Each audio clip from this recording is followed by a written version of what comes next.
Hi there, it's Llarold.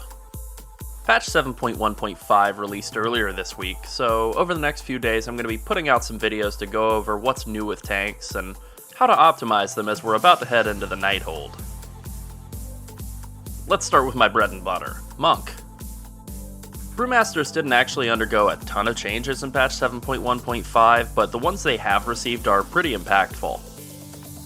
They were given about a 9% across the board damage buff, and a few offensive talents had their damage increased, and a couple of defensive talents got reworked entirely. The damage buff is great and definitely very welcome, but there's really nothing more to it than that. It's more damage. With the secondary stat rebalance, reaching 33.4% haste is pretty difficult now, and the class is performing better with a low haste build at this point anyways. Probably the biggest change is that you'll want to stop once you've gotten to about 14.3 haste, because beyond that it's one of your weakest stats offensively, and it's not really that great defensively either. Jumping right into talents, Ring of Peace was redesigned, but it's still pretty worthless, so the first 4 tiers are all basically the same. The level 75 tier received a couple of big changes. Diffuse magic is totally gone for Brewmaster, and it's been replaced with Mystic Vitality, which functions as a passive stagger increase against all spell damage. It's pretty good against constant spell damage, and will definitely be useful in the Nighthold for fights like Star Augur Atreus. Dampen Harm was completely reworked as well into an all-purpose defensive cooldown. It's much better than it used to be. In the level 90 tier, Rushing Jadewind got its damage buffed by 33%, and it's alright now. With a low haste build, it should be close to special delivery in situations without Bloodlust, but at this point that basically just means Mythic Dungeons.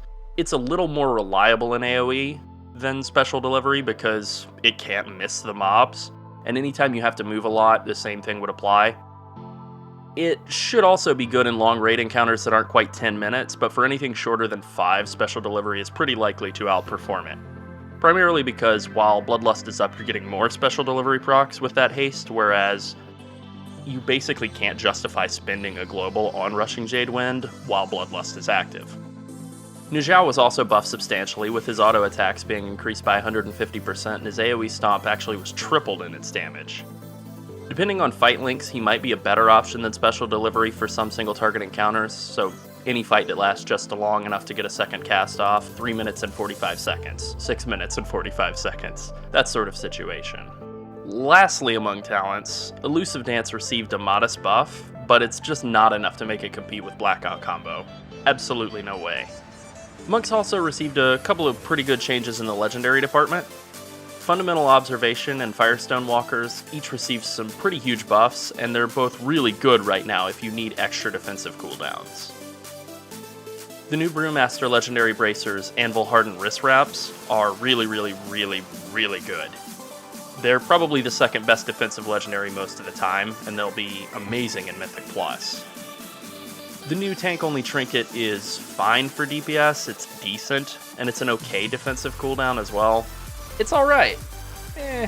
It's not great. It has a conflicted identity. It's not that great for damage, but it's certainly not that great for defenses. So I think that about covers it.